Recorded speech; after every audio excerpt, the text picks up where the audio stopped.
बिस्मिल्लाहिर्रहमानिर्रहीम, अस्सलाम वालेकुम। कैसे हो आप सब? मैं बिल्कुल ठीक हूँ। पाकिस्तान और पाकिस्तान से बाहर, कराची और कराची से बाहर सभी देखने वालों को करेंगे अस्सलाम वालेकुम। Welcome to my channel house vlog Mrs Arman के साथ।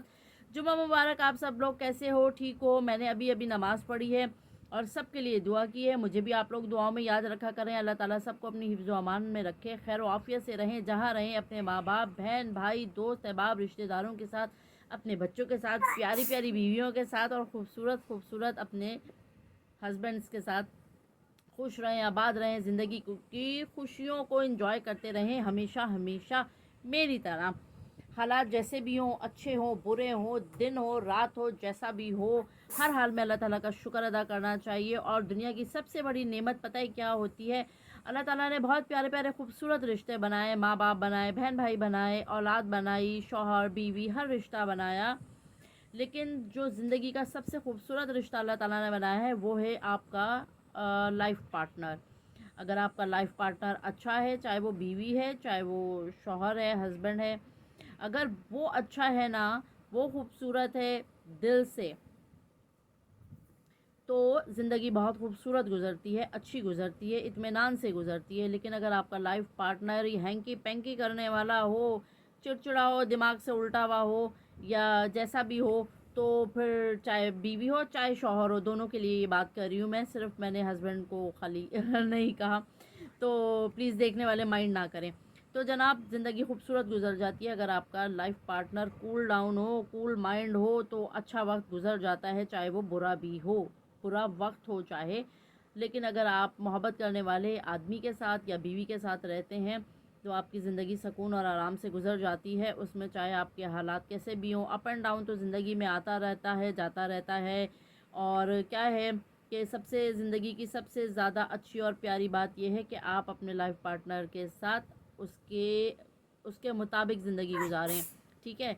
जहाँ आपने टसल की ना, वहीं ज़िंदगी में बिगाड़ पैदा हो जाता है। आपने औरत हो या मर्द हो, दोनों के साथ टसल नहीं करनी है। ठीक है ना? क्या नहीं करना है? टसल नहीं करनी है।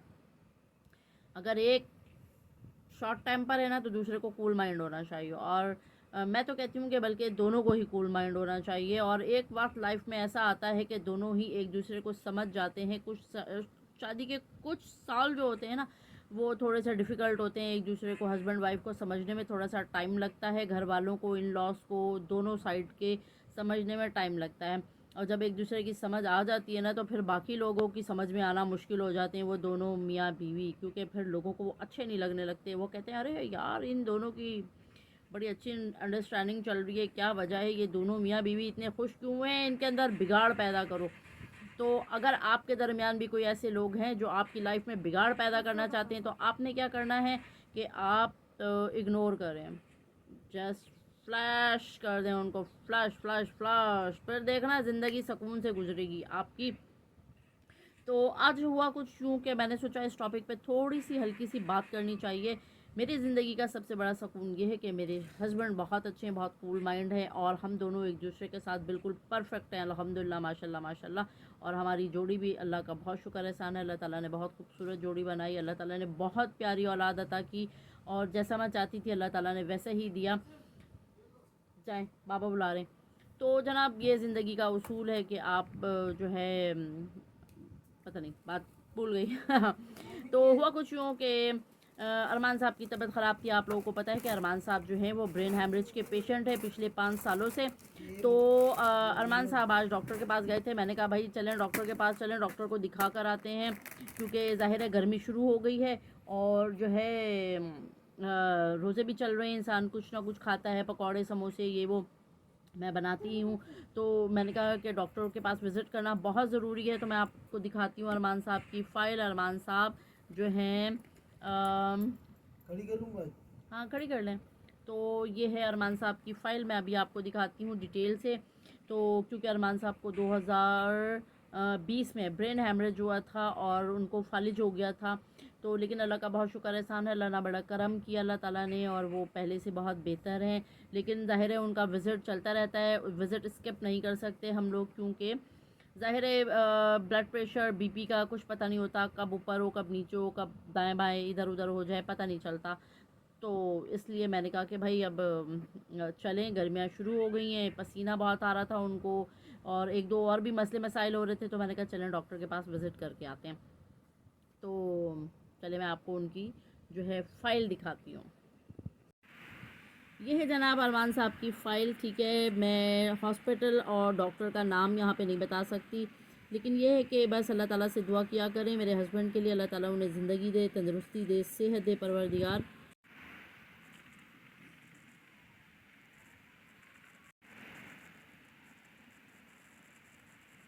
तो जनाब डॉक्टर साहब ने कुछ मेडिसिन उनकी चेंज कर दी हैं और अब शाम में क्या करूँगी, मेडिसिन मंगाऊँगी उनकी। तो बस दुआओं में याद रखिएगा।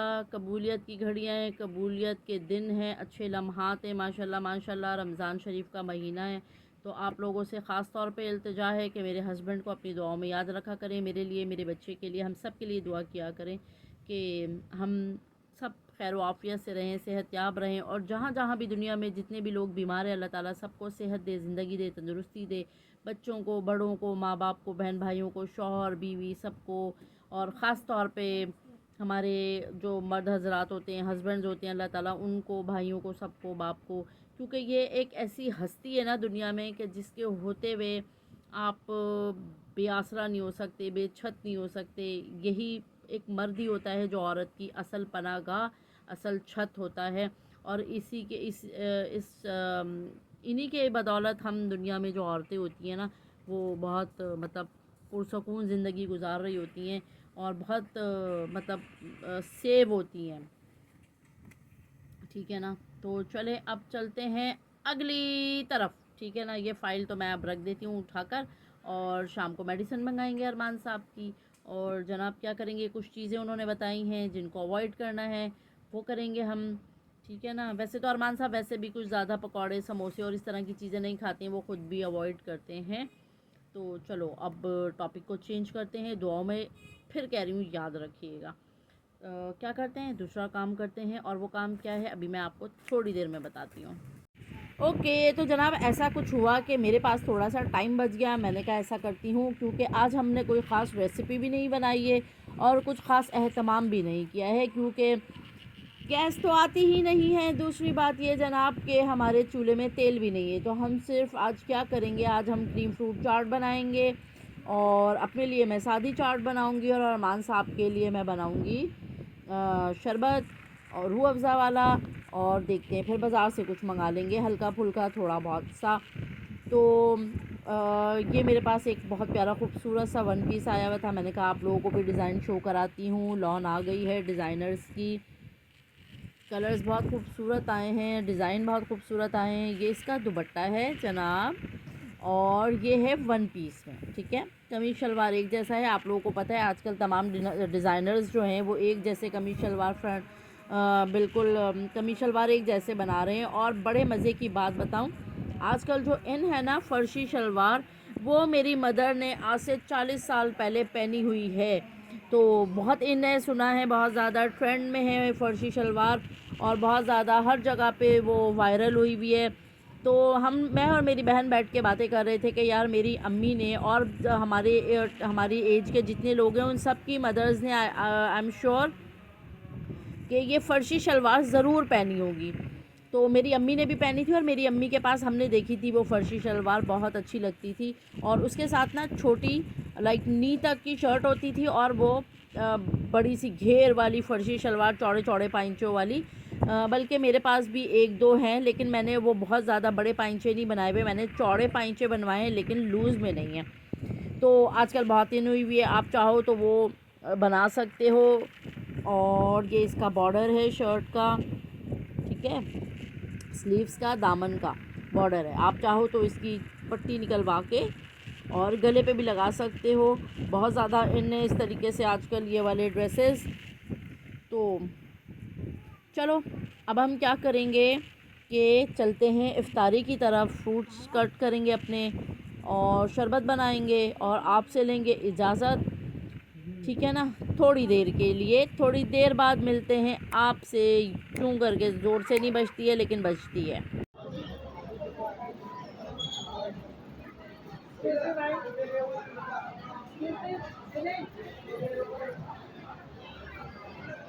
सो गाइस हम लोग आज चले गए थे इफ्तार बाहर, क्योंकि ना गैस आ रही थी और जो हमारे मिट्टी के तेल का चूल्हा है बेचारा आज वो भी दागे मफारकत हमारे साथ कर गया, जल ही नहीं रहा था क्योंकि उसकी बत्तियां जो हैं चूल्हे की वो ख़त्म हो गई। बहुत कोशिश की हम लोगों ने कि हम किसी तरीके से जो है मैनेज कर लें, लेकिन फिर हुआ कुछ यूँ कि मेरा भांजा भी आ गया माशाल्लाह से, और हम 4-5 लोग हैं माशाल्लाह माशाल्लाह घर में जो एक साथ इफ्तार करते हैं, मैं, मेरी बहन, मेरे हस्बैंड कासिम साहब, मेरा भांजा, मेरे भाई। तो फिर हुआ ये कि हमने फिर ये सोचा कि भाई अब इतने सारे लोगों के लिए जो हम घर में मतलब क्या करें, कैसे मैनेज करें, माशाल्लाह सबका ही रोज़ा होता है। तो फिर हम लोग सब चले गए थे बाहर इफ्तार करने के लिए, और आज की जो इफ्तारी थी ना वो हमें बहुत ही ज़्यादा महंगी पड़ गई। तो खैर हम कोई इतनी हाई फाई जगह पे नहीं गए थे, बस नॉर्मल एक स्ट्रीट फूड पे चले गए थे, और वहीं से हम लोगों ने अल्हम्दुलिल्लाह अल्हम्दुलिल्लाह बहुत अच्छा इफ्तार किया माशाल्लाह से। और जो होता है अल्लाह के हुक्म से बहुत अच्छा होता है, और अल्लाह की तरफ से सभी कुछ अच्छा होता है बेशक। तो जो इफ्तार हम घर में बनाते, जो हम घर में एक्सपेंड करते, और मतलब जो उसके अखराजात आते आज के हमारे लाइक इफ्तार के, तो वही समझो हमने बाहर जाके कर लिया, वही फ्रूट चाट और इन सारी चीज़ों के अंदर तकरीबन समझो इतना 1000-1500 रुपये का ख़र्चा तो डेली 2000 होता ही होता है लाजमी, कुछ भी कर लो। इंक्लूडिंग के हम रोज़ाना 350 रुपये लीटर तेल आता है, और वो मैं रोज़ाना डालती हूँ चूल्हे में, क्योंकि ज़ाहिर है पकौड़े बनते हैं, समोसे बनते हैं, और कुछ खाने पीने के लिए और भी बहुत सारी चीज़ें हैं जो अल्हम्दुलिल्लाह बनती हैं। तो फिर ऐसा होता है कि जो है वो इतना ही ख़र्चा पड़ जाता है हम लोगों को। तो चलो अल्लाह का शुक्र है, अल्हम्दुलिल्लाह अल्हम्दुलिल्लाह जो हुआ अच्छा हुआ, थोड़ा इन्जॉय भी कर लिया, बच्चे ने भी इन्जॉय कर लिया, हमारा भी थोड़ा सा मूड अच्छा हो गया, क्योंकि थोड़ा सा ज़ाहिर है एकदम टेंशन हो जाती है ना कि आप घर में इफ्तार बनाते बनाते और फिर आपको समझ ही ना आए बिल्कुल एंड टाइम पे कि अब आपने क्या करना है। तो बहुत जल्दी जल्दी में रश में भाग भाग के हम लोगों को जाना पड़ा, क्योंकि कुछ अरेंज ही नहीं हो पा रहा था, बहुत मुश्किल हो गई थी हम लोगों को। एक फ्रूट चाट भी बना लेते या शरबत बना लेते तो फिर हम क्या करते। तो इसलिए हम लोग फिर बाहर चले गए सब मिलके। और आज का ब्लॉग आपको कैसा लगा मुझे ज़रूर बताइएगा। वीडियो अच्छी लगे तो चैनल को सब्सक्राइब कर दीजिएगा, लाइक कर दीजिएगा, शेयर कर दीजिएगा। और मेरे वो देखने वाले जो मुझे सब्सक्राइब करते हैं, मुझे कमेंट करते हैं, मुझे लाइक करते हैं, उन सब का बहुत बहुत शुक्रिया। अपना अपने घर वालों का ख्याल रखें, मुझे मेरी फैमिली को दुआओं में याद रखिएगा। आपसे मिलेंगे इंशाल्लाह तक कल के एक अच्छे ज़बरदस्त किस्म के व्लॉग में इंशाल्लाह। टेक केयर, अल्लाह हाफिज़।